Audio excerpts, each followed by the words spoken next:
So Rodney knocked me off my game, so I'll ask him to do a prayer here in a minute. But it's time for us to begin this morning. So, which by the way, so it is the last Sunday of the quarter. So next Sunday we'll start the new quarter. So we'll have this. Rodney's got one more class in here on Wednesday to finish out the quarter. We'll start the quarter on next Sunday for getting those things started. So I will say before we lead the prayer, maybe I'll click into this class. So it is the last class for this one. So if I don't, I know I won't say it at the end, so I will say I really enjoy studying things that I haven't really studied in this way before. I've never been part of a Deuteronomy class that went all the way through. So I'm appreciative to be able to do something like this. Thankful for you guys to put up with me, that kind of thing. And my biggest fear in this kind of stuff is getting in the way of the text. So I hope I haven't done that. When you think about Deuteronomy, I hope it's the kind of thing where you think about it in a good light, right? There's a reason why it's one of the most quoted books in the New Testament, right? There's a reason why Jesus chose to use Deuteronomy every single time he was tempted in the wilderness. And the fact that it's always been about the heart, right? It's never not been about the heart with God. It's always been true. Just like Deuteronomy in chapter 6 says, with all your heart, all your soul, and all your might, right? Serving the Lord your God with these kind of things. And I hope you remember things like the fact that one of the big takeaways for me is the fact that the word Shema, right? This word listen that he keeps mentioning in this text, that it means listen and obey, right? And it's translated two different ways depending on where it is in the context. But it was one word for that thing. And I think that really speaks about who God is and what things mean for us today. So with that, Rodney, if you'll lead us in a word of prayer, we'll get started this morning.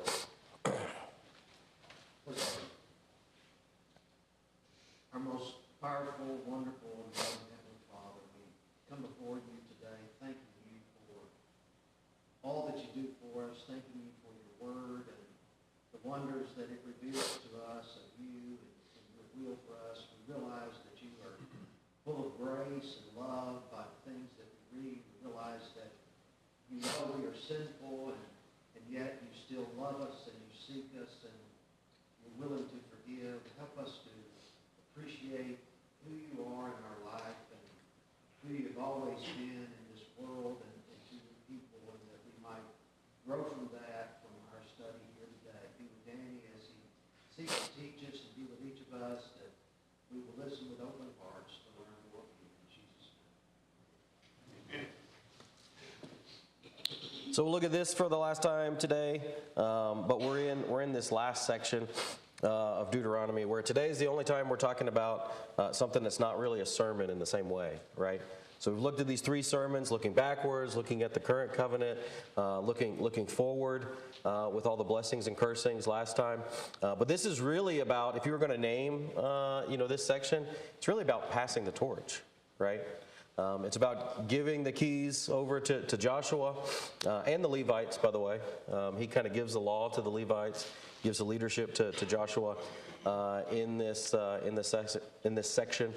But we're going to see some interesting things. There's this kind of national anthem that we'll talk about that's kind of interesting, that is really terrible if you think about it as a national anthem.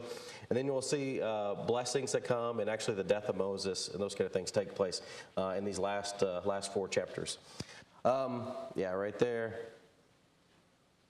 I did want to look at the outline, because I know how we've been and how far we get and all that kind of stuff, but I want to look at the whole outline first and then kind of tackle some of these things. My hope is that we'll slow down a little bit in chapter 31. We'll look at some things and read some text. We'll move pretty quickly through chapter 32, the Song of Moses, and in fact, I'll go ahead and put these up. These are kind of those chapters. But chapter 31, we'll slow down a little bit. Chapter 34, the death of Moses, will slow down a little bit. But we'll do some high-level things for the two chapters in the middle, chapter 32 and 33. So, but chapter 31 is really all about the succession of Joshua. Chapter 32 is the second Song of Moses.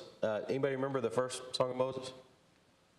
I think it's in like Exodus 15. He has that song. There's a song of Miriam and a song of Moses right after they cross the Red Sea. That was a really good one. This one, there's a lot of bad stuff in it, to be honest. And then you see the blessings that come into chapter 33. That's a whole lot like Genesis chapter 49, by the way, where we're looking at Joseph is giving the blessings to his children. Is very reminiscent of that. So you kind of have the reality of what things are going to be in the Song of Moses in chapter 32, and then the idealistic view of what they should be in chapter 33. And then we see the physical death of Moses and the actual handing over the keys, right, in chapter 34. Just looking at a little bit more detail through this outline, chapter 31, it talks about being strong and courageous, right? That's where these first come in, becomes a huge theme in the book of Joshua. But that's where we first see those words kind of take place in the beginning, as Moses says he's going to be gone. We see the law given to the Levites, 9 through 13, and then 14 through 29, we'll see Joshua commissioned by God. So they actually go together to the tent of meeting for this, I think the first time, where they actually go together and Joshua's in the presence of God. And we see what that scene looks like. Chapter 32, this Song of Moses, this national anthem, people have called it, I've seen people say, but it's going to talk about the perfection of God, and then it's going to talk about how terrible Israel is. That we're going to see that over and over again. Moses, you just got done doing these amazing sermons, that's fantastic, all this kind of stuff. The people are going to be awful, is the whole gist of this song that comes into place. But the faithfulness of God and Israel's rebellion, that God's going to withdraw from them, God's going to punish them. He's actually going to call it a witness. Hey, I'm calling it right now of what's going to happen way in the future with these things. There's going to be hope for Israel after their judgment. We'll see that in there. And then God's final command to Moses, right, to go on Mount Nebo and to look at things there. The blessings of Moses, this is where we'll have some blessings for the whole nation, blessings for each tribe, except for Simeon, by the way, which is interesting. I think that's kind of neat. We'll bring in one or two things with that. And then blessings and protection for Jeshurun. Well, that's an interesting word, by the way. So that comes, I don't know if I'm pronouncing it right, by the way. But that's how we'll say it today, is Jeshurun. And then in the death of Moses, Moses is allowed to see the land, which we know that scene, I think, pretty well. And then the death and burial of Moses. And if we have time, we see some things about the greatness of Moses. There's some nice words, kind of a eulogy about Moses in the end, and some things that God calls him, right? He's going to call him his servant, and things like that, which I think are pretty high praise in that context there. But that's going to be kind of our outline, which I had to make the text a little smaller, so I'm a little worried about it. But we've got to get through it, because this is the last class. So, succession of Joshua in chapter 31. Let's read this part. I want to read a little bit more in chapter 31. Somebody mind being a reader? Buddy, if you don't mind. So Moses continued to speak these words to all Israel. And he said, I am 120 years old today. I am no longer able to go out. The Lord has said to me, you shall not go over this Jordan. The Lord your God himself will go over before you. He will destroy these nations before you, so that you shall dispossess them. And Joshua will go over at your head. And as the Lord has spoken, and the Lord will do to them as he did to Sihon and Og, the kings of the Amorites, and to the land, and he destroyed them. And the Lord will give them over to you, and you shall do to them according to the whole commandment that I have commanded. Be strong and courageous. Do not fear or be in dread of them. For it is the Lord your God who goes with you. He will not leave you or forsake you. Then Moses summoned Joshua and said to him in the sight of all Israel, be strong and courageous, for you shall go with this people in the land that the Lord has sworn to their fathers to give them, and you shall put them in possession of it. It is the Lord who goes before you. He will be with you. He will not leave you or forsake you. Do not fear or be dismayed. All right, so I'll ask you what you think of these passages, but I will say I kind of listened. Buddy put a comma right there. 20 years old today.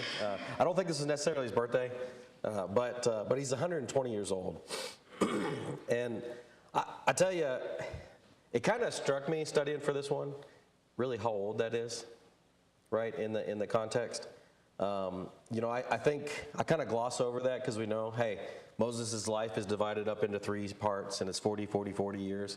You don't think too much about that. The end of this, chapter 34, is going to say, his eyes haven't dimmed and those kind of things. I looked up the oldest guy in the U.S., by the way, right now, the oldest person who happens to be a guy, right? Which surprised me, number one. But I looked that up, and I thought it was interesting. The article talked, this guy's like maybe 105, 106, something like that right now. I can't remember. But it was interesting. They were talking about his health a little bit, and they had some quotes around it, and it said it's reasonable considering his age, which I wasn't sure exactly. You could kind of say whatever you wanted to with that. But that wasn't Moses, right? He was able to do these things. But he is saying he's no longer able to go out and in. I think he's just saying, this is the end of my life, right? That's in there. So I also think about this. Think about, they had a cake for a guy not too long ago that had been at ATC where I worked 40 years, right? And I remember thinking, wow, that's a long time to be at one place. And then you realize that was just the wilderness, right, for Moses. That was just this job. He was a shepherd before that for 40 years in Midian, right? So he had 2 lifetime careers in there, if you put it that way. Think about it in kind of our context. Anything jump out to anybody in this text? Anything anybody thinks is interesting?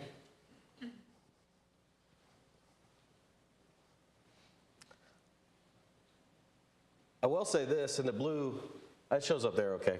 But I think it's interesting that this first time that be strong and courageous is brought out, that he kind of says it twice, right? He's talking all to Israel, and then he talks to Joshua specifically, and says that he summoned Joshua and said to him in the sight of all Israel, right?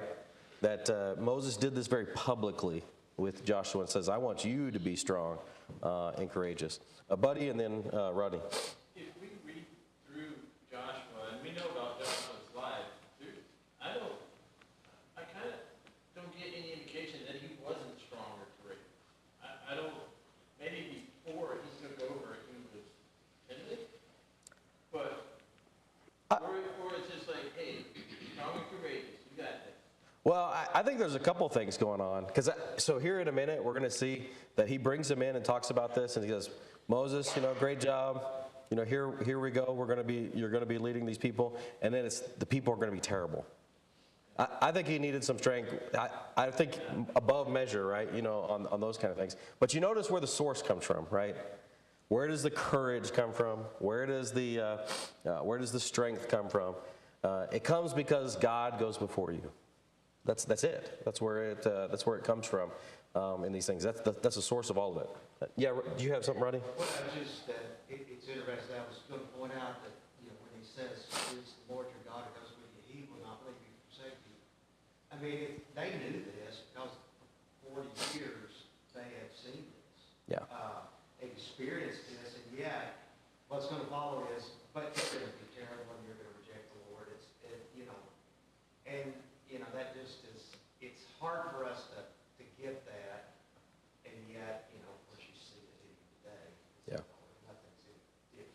Yeah. Could you imagine some of this that we're going to read, and look at being said about us, like somebody getting up here, or you think about some of the letters that Paul wrote, or those kind of things where things were read out loud in congregations. Could you imagine some of those things being said, being sitting in the pews and having some of these kind of things being read about the people? It's kind of wild when you think about it that way, that they were listening to this, and he was talking about them. Yeah, Art? I thought it was really kind of beautiful. The Lord your God himself will go over before you. And you have that parallel of Christ who goes before us as a first fruits and says, I've done it now. I'm here. I'm at the right hand of God. Now you. You're getting to the last slide, by the way. But I don't know, we'll get to it, but that's good. So that's good. Along with Art saying, I can just see the symbology here. We are like Joshua in that promised land. That's our duty here, is to be strong, courageous, and fulfill God's word. Yeah. And you notice the one important thing. The one important thing is not Moses, right? I'm fully convinced that when we get to the New Testament, especially like listening through a bunch of Josephus kind of stuff, there's a lot of people in Israel that basically worship Moses.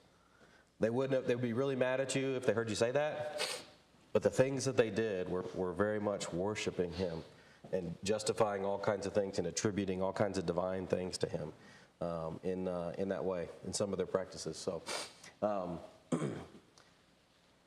So in verses 9 through around about verse 13, we won't read this, but I do think it's interesting. Moses writes down the law, it says, and he gives it to the priests. So he's giving kind of the keys of the leadership to Joshua. He's giving the law to the priests. I think that's not a mistake, right? That's in there. He talks about, and then he also institutes this thing where every 7 years they're going to come together and read the law together as part of one of the feasts. Not that you weren't studying it all the time, but this is a special time for all of Israel to get together and read that. I don't know that we really have anything. I meant to look it up, but a little bit of a search. I don't know that they ever really did this in this way, right? Where they every 7 years were reading this. Definitely didn't happen in Judges, right? And a lot of the kings, those kind of things. There were moments in time, but not kept in this way. Let's see. Then, beginning in verse 14,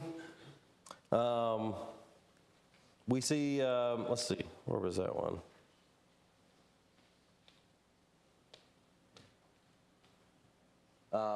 Behold, I'll just read this one. And the Lord said to Moses, behold, the days approach when you must die. Call Joshua and present yourself in the tent of meeting, that I may commission him. And Moses and Joshua went and presented themselves to the tent of meeting. And the Lord appeared in the tent in a pillar of cloud, and the pillar of cloud stood over the entrance of the tent. Now that's the same kind of pillar of cloud, right, as when the tabernacle was commissioned, those kind of things that came into place. But that kind of sets the scene. Now let's read this one. Would you mind, Jeff, reading verse 16 through whatever this was on the page? What is it, verse 18? The Lord said to Moses, behold, you are about to lie down with your fathers. Then this people will rise and pour after the foreign gods among them in the land that they are hindering, and will forsake me and break my covenant that I made with them. Then my anger will be kindled against them in that day, and I will forsake them and hide my face from them. They will be devoured. Many evils and troubles will come upon them, so that they will say in that day, have not these evils come upon us because our God is not among us? And I will surely hide my face in that day because of all the evil they have done, because they have turned to other gods. Okay, so we've kind of been talking about this, but you imagine putting yourself in this situation. It's like, hey, Moses, you know those people you've been preaching to and you've been leading for 40 years, the ones who I had you do all those miracles in front of Egypt, the ones who you made intercession for, the ones who you've been praying for and pleading with this whole time, and you've been giving these passionate sermons to these last several days. Well, as soon as you die, they're going to be terrible. What? I mean, just imagine what you would think. You know, hey, is your life's work just thrown away, right? You get that picture, and it reminds me of like Isaiah and Jeremiah and all these prophets and things where the effect that they've been pleading so much for is not going to have the same effect. Not on everybody, right? In this way. And I think this is where Joshua needed that strength, right? This is why did he look at him and say, be strong and courageous, Joshua? Well, because that's the people he's inheriting right now, right? Yeah, go ahead, buddy. Looking ahead to Jericho, it didn't take very long. I think it's Jericho. It didn't take long for Achan to like keep some silver and hide it. That's the first city. Yeah. They didn't even make it past the first city. Yeah. Yeah.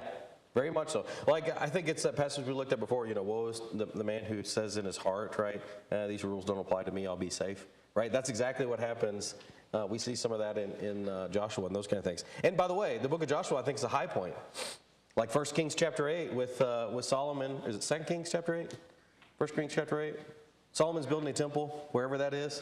2 Kings, right? You know, that's a high point, but it doesn't measure up, right? There's all these, when you actually read it, even the life of Abraham, all this kind of stuff, Isaac and Jacob, when you actually read them, these high points in their history, there's a lot of terrible things in there too that come in place. So it's interesting to me, we won't read some of this, but in 14 through 29, Joshua's being commissioned by God in this thing, and he talks about 3 different witnesses, which I think are really interesting. 1 Kings chapter, yeah. With Solomon and all that kind of stuff. But when we get these 3 witnesses, so he says, therefore write this song, and we're going to get to the song, that's chapter 32. But he wrote this song that this is going to be a witness against the people of Israel, and a song called Confront Them as a Witness. He's basically going to write a song that's their history, right? It says, God is good, and you're terrible, you're terrible, you're terrible, you're terrible, right? That's the national anthem of Israel in this way. And he says it's going to be a witness. And I think the way that this is a witness is God called exactly what they're going to do way back here. Way back here. And this is the first of 3 witnesses, by the way. And you remember all the way through the book of Deuteronomy, I think it's interesting that it's, in one witness, there's not destruction, there's not purging out from among you, there's not killing those people. But 2 or 3 witnesses, we're going to have 3 witnesses, I think, that come into play here. And the second witness that he talks about, like in verse 26 of chapter 31, is take the book of the law and put it by the side of the ark of the covenant, your Lord your God, that it may be there for a witness against you. How is the law a witness against you? How would you say that in that way? Well, they knew Yeah, the Rich. law. They were supposed to teach the law all the time, and they're not keeping the law. Yeah. It's a witness against it. Yeah, I think this is what Paul talks about. I didn't put it up here, I don't think, actually. No, I didn't put it up here, but like Romans 7, verses 7 and 8, and we could keep reading through there, but these 2 verses. What shall we say then? That the law is sin? By no means. Yet if it had not been for the law, I would not have known sin, for I would not have known what it is to covet if the law had not said, you shall not covet. But sin, seizing the opportunity through the commandment, produced in me all kinds of covetousness. Apart from the law, sin lies dead. This law points out sin, is what Paul's talking about there. Yeah, Jeff? I was going to say, and kind of the flip side of that is too, it should have, that he used it correctly, kept them aligned with the Lord. You talk about what were the kings supposed to do? Yeah. They were supposed to write it all down and remember it. They were supposed to teach it to their kids. We saw that over and over in Joshua. But then, what do you see? Oh, wow, here's the law. What's this? They completely forgot. Just put it away, and you saw the result of that. Yeah, and I think most of the time when you talk about remembering and forgetting, the Bible's talking about when you're not remembering, you're not doing. Not that it's completely out of your head, but you're not doing. You don't have action. That's how God remembers, right? He didn't forget Israel in Egypt, right? But it says in the beginning in chapter 1, he remembered his people. He's acting, right? God remembered Hannah. All those kind of things come into play. But they literally forgot in this thing. Yeah, Darryl? The verse 12, it says, to read this thing, and the reason was, is that they may hear and learn to fear the Lord. Faith comes by hearing, and hearing by the Lord. Yeah. That's a very significant verse. Oh, yeah. And by the way, and Moses says, and I believe it, by the way, in verse 27 here, he says, for I know, talking to himself, how rebellious and stubborn you are. Behold, even today while I'm yet alive with you, you have been rebellious against the Lord. How much more after my death? Right? Moses is just standing up saying this to the people that hear there. And then the third witness, I think this one's really interesting, right, is heaven and earth. How in the world is heaven and earth a witness against the people, right? The law, I see it, right? This song, when you see it, yeah, it's definitely a witness against them. It's calling all the shots. But how is heaven and earth a witness against? Any thoughts with that?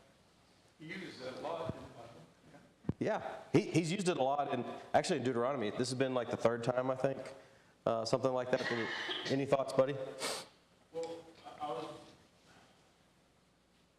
as part of the other one, like John 5:45, do not think that I will accuse you before the Father, the one that accuses you is Moses. Because Yep. they didn't believe Moses. Yeah. That's another reference to Deuteronomy right there. But heaven. Well, and I think that's like, because Moses' name became, basically Elijah became synonymous with the prophets, Moses became synonymous with the law, yeah. The heavens and earth, it's always been there, it's always been right. You had the example, just as you had the example with the law, it's always been there. Yeah, it's always been there, that's true. You can call on God anytime, but you're not. Yeah, Jeff? It's kind of all encompassing. Yeah. Well, right? Hey, the heavens and the earth are witness, and you go against it, they're going to witness against you. Yeah. Like the sun rises every Yeah, and I don't think any of these are wrong, by the way. This is just an interesting one that's in here. The two things I thought about, though, with this. One is, this is being done out in the open, number one, right? That this is being done out in the open for all the world to see. There's supposed to be a light to the nations, and those kind of things came out. That everybody and their brother, in terms of heaven and earth, right? Sometimes it gets mentioned like that in the prophets. It's talking about the whole world knowing, those kind of things. It's done out in the open, and that's a witness against them, that all the nations will know, things like that. The other thing that I thought about in relationship to this is, how many times in the prophets, in those kind of things, did literally the earth do something as a warning and punishment, right? In the days of Elijah, what happened? It was a drought, right? That literally the earth was giving this warning and being a witness against them that they're leaving God, or pestilence, or plagues, or all kinds of things that we talked about in the blessings and cursings, right? I think literally, in a way, for Israel, the earth could be, the heavens and earth could be a witness against them. Talk about the rain so much from the heavens, right? Things like that, which I think is interesting to think about. That was what God says in the prophets, is they were supposed to see those things and realize they needed to return to God. So I think in all these different kind of ways, there's all kinds of reasons they should obey. There's all kinds of reasons there's witnesses against them. Anything else with that one? May have spent a little too much time on that one, but not too bad. We'll go real fast. I've got some built-in speed in chapter 32. So chapter 32, the Song of Moses. And this is the one, I don't know what I would have thought of, right? If you were sitting here listening to all these sermons, and then you see this Song of Moses come up where I'd love to know what the tune was, I guess, right? I don't know if it was that kind of song or if it was more of a poem. But they don't really fly off the tongue, some of these things, where he compares them to Sodom and Gomorrah and all this kind of stuff that comes into place. Did you have something, by the way, Rodney? Or is that? I can never tell when it's I know when it's above your lip, it's a question for sure. If it's below, but when it's right here, I can't tell. I was just thinking, this reminded me of songs like my sister's last season. Yeah, maybe those kind of things. But it really begins in chapter 31, verse 30, that he instructs Moses to do these songs. This is one of those witnesses against him. And it starts off, like a lot of things in here, that God is perfect in what he has done. And it continues, verse 5 through 18, that God is faithful and Israel's rebellious, and talks through some of those kind of things. And that God will withdraw from them and punish them. He even talks about the fact that he's going to bring them into captivity and those kind of things. He's looking that far out into the future, past the divided kingdom and all those kind of things. And he's going to talk, verse 36 through 47, that even after that he still wants to gather them to himself, that he still wants to provide some hope for them. And he gives some interesting reasons why, by the way, right? Because he's going to tell them it's not because Israel was good and that they didn't deserve to be completely obliterated. But the reason why he's doing this is because other nations, if he did, would say, I think it's in verse 26 actually, through there, that other nations, or maybe 36, but other nations would say, oh, that God was nothing in some of these things. And then we see God's final command to Moses. That's when he tells him to go out to Mount Nebo. But just looking at some of these things, I just plucked out a few verses in some of this. So like verse 4, talking about how God is the perfection of God. The rock, his work is perfect, and all his ways are justice, and God is faithless, a God of faithless, without iniquity, just and upright is he, right? Talking about God and these things. And I hope you got your Bibles out for this, because I don't have very many verses on this one, right? Chapter 32. So if you see something you want to bring up, just raise your hand. When we talk about God's faithfulness in Israel's rebellion, verse 10, he found him in a desert land and in the howling waste of the wilderness. He encircled him. He cared for him. He kept him as the apple of his eye, right? I went down a little bit of a rabbit hole looking at that apple of his eye kind of thing, but the idea of people talk a lot about that you protect your eye first before a couple other things, right? Things like that you don't let things get in your eye, right? You're protecting those kind of things. They're an apple over your eye in that way. But he cared for them in that way with some of these things. Or in the same kind of vein, verse 5, talking about Israel, you have dealt corruptly with him. They are no longer his children because they are blemished. They are crooked and twisted generation. You know, this crooked and twisted generation, that phrase has been used a few times in Deuteronomy. What was it that made like the Pharisees and Sadducees so mad when Jesus said that? They're looking back here at these things. They're thinking about that national anthem, I think, and saying, I know what you mean by that, right? And it makes them want to kill Jesus in that way. Let's see. And then we start to see God's withdrawal, that he's going to punish them, that he's going to hide his face from them, right? This is one of the first times those phrases come up, the idea of hiding your face, which is an interesting study, right? And he said, I will hide my face from them. I will see what their end will be, for they are a perverse generation, children whom is no faithfulness, right? Talking about Israel. Let's see. Let's read this one. Which one is this? 26. Oh, this is one we talked about a little bit. Do you mind reading this one, Rodney? 26 through 29. I would have said, I will cut them to pieces. I will wipe them from human memory. Had I not feared provocation by the enemy, lest their adversaries should misunderstand, lest they should say, our hand is triumphant. It was not the Lord who did all this. For they are a nation void of counsel, and there is no understanding in them. If they were wise, they would understand this. They would discern their latter end. Okay. So this is one, I forgot I put this one in here, but was just talking about a minute ago. But I would have said this. I would have cut them into pieces. Talking about Israel, right?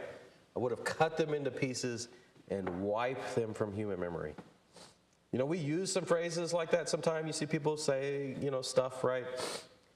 God can do exactly that, right? Can literally wipe them out of existence, out of memory.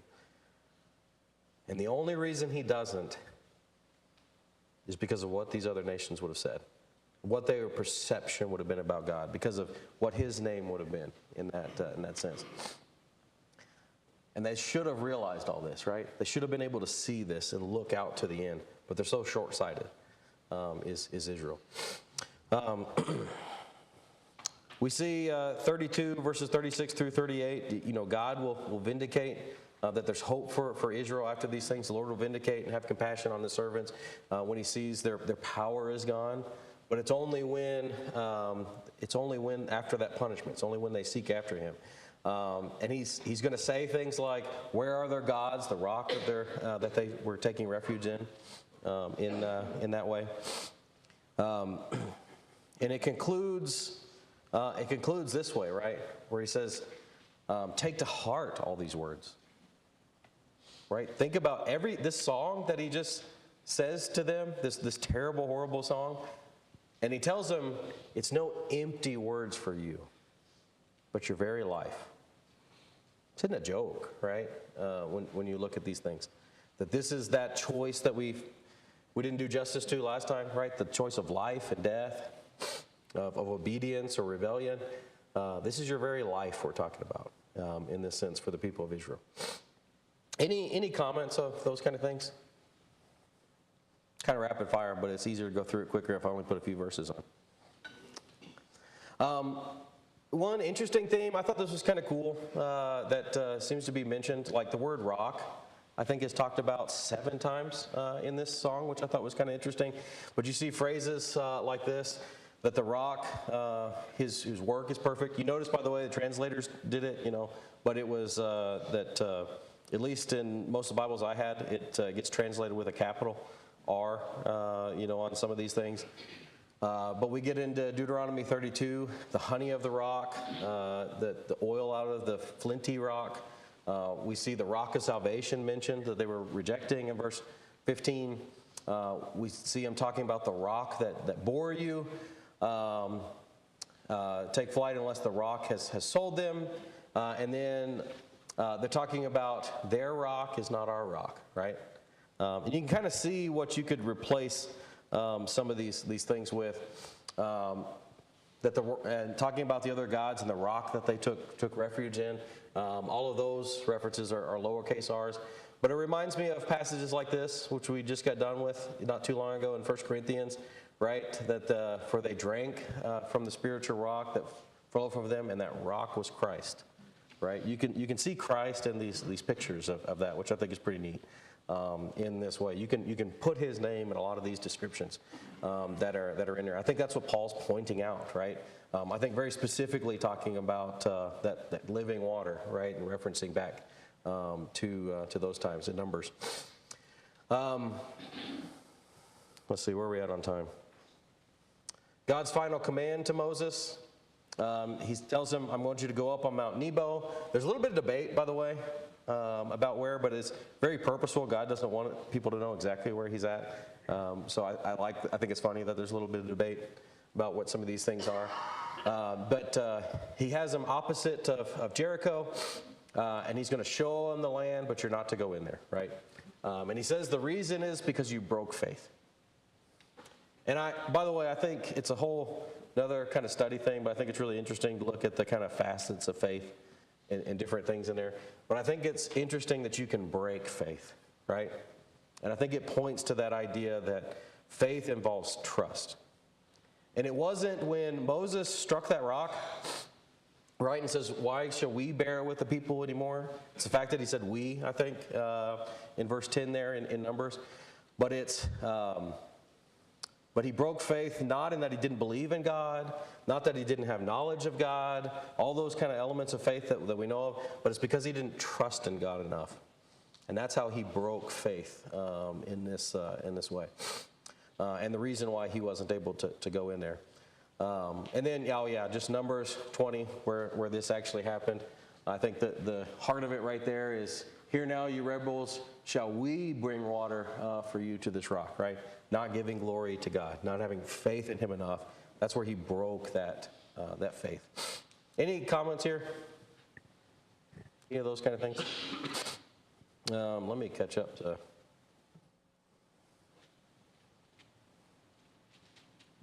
Okay, blessings of Moses. That was chapter 32. So that Song of Moses. Chapter 33 talks about the blessings of Moses. So if we've gone through before in times past, like Genesis chapter 49, right? This is very reminiscent of that, where Joseph is giving blessings to his children and his brothers and his children before the end of the book of Genesis, before Exodus starts. And it's a lot of those kind of things. I'll throw up an outline up here. Well, really, I think we can kind of get the gist of this in the outline.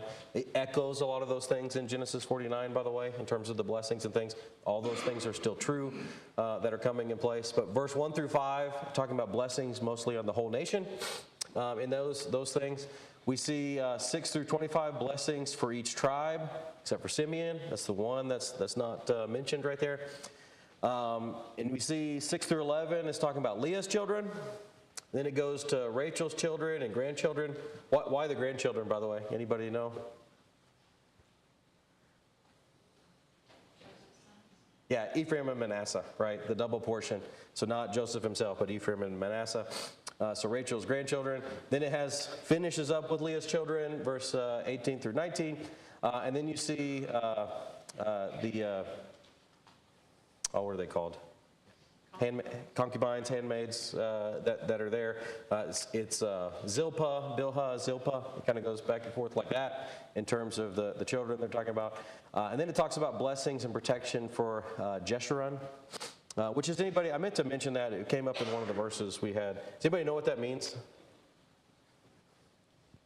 It talks about the faithful one. Is what it talks about. So every once in a while, in some of the prophets and things, it's a mention to Israel. And about half the time it's used kind of tongue-in-cheek. When they're doing something terrible, it calls them the faithful one. And then it talks about being the true faithful one. But that's what that word means, which I don't ever remember coming across it until looking at it with this one. But it's used a few times in this chapter. So we see this. We won't necessarily read this because I want to get to chapter 34, but he loves his people. He became king to Jeshurun. Again, that's referring most of the time to just Israel, but it can be a person within Israel sometimes. Simeon, by the way, I think one of the reasons why Simeon is not mentioned is if you go back, because it echoes so closely to Genesis chapter 49, talking about Simeon. His blessings weren't so much blessings then, right? where it was talking about in their anger they killed men, with their willfulness they were hamstrung oxen. Cursed be their anger, for it is fierce, and their wrath, for it is cruel. I will divide them in Jacob, and I will scatter them in Israel. And already, when we get to Deuteronomy, they're still around, by the way, but already when we get to Deuteronomy, you see that they're not even mentioned in the blessings. We'll skip that one for now. So, okay, let's get to the death of Moses, and we'll read some of these. This first page, I'll just mention the Lord showed Moses the land, right? Took him up on Mount Nebo. And Pisgah, by the way, people talk about, that's where some of the debate is of what is Pisgah, different place, but people talk about it meaning it probably meant the peak of Mount Nebo, those kind of things. But I will set your eyes to see it, but you shall not go there, right? Now he's actually looking over on this land. And I wonder what that would have been like, by the way. And he's by himself, he's with the Lord, and he's looking at that promised land, but not able to enter it. It's an interesting thing to think about, right? That's in there. Let's read this one. Do you mind reading this one, Daryl? This page? So Moses, the servant of the Lord, died there in the land of Moab, according to the word of the Lord. And he buried him in the valley in the land of Moab, opposite Beth Peor. No one knows the place of his burial to this day. Moses was 120 years old when he died. His eye was undimmed, and his vigor unabated. When the people of Israel wept for Moses in the plains of Moab for 30 days. Then the days of weeping and mourning for Moses were ended. Okay, so a few things that are in here, but you notice God calls him a servant of the Lord, right? That's in here. God showing compassion on him. I wonder about the punishment, not being able to go into promised land, and sometimes it seems harsh and all these kind of things. But he calls him a servant of the Lord. I think that's the highest praise God could give him in these things, especially when you contrast it to how terrible he's talking about the nation. It wasn't results-based in that way, right? But you did what God asked for them to be. And I do think the other thing got highlighted on here too is it's interesting that, but no one knows the place to this day. There's an interesting passage in Jude, verse 9. Do you guys know that one? Where it says, but when the archangel Michael contended with the devil, was disputing about the body of Moses, he did not presume to pronounce blasphemous judgments, but said, the Lord rebuke you. It's every once in a while in the Bible, there's these glimpses in another world, right? I think about there's some times in the book of Daniel, right, where the same angel comes and has a message, and he's telling Daniel, hey, there's all these things that are going on, and I couldn't get to you for 3 weeks when you prayed, because one time he came really quickly. The second time he came after 3 weeks, he said, I was fighting the prince of Persia, of the power of the air, and all this kind of stuff was going on. And I think the whole point in Daniel is the same point like in Jude and other places through this is there's a lot going on that you don't know about, right? And you'll never know all the answers to. It's got more questions than answers on purpose. And it's meaning to tell us there's a lot going on. And there's a reason why God didn't let them have that burial place, right? And know about it. Can you think of any reason why God wouldn't want them to know about where Moses was buried?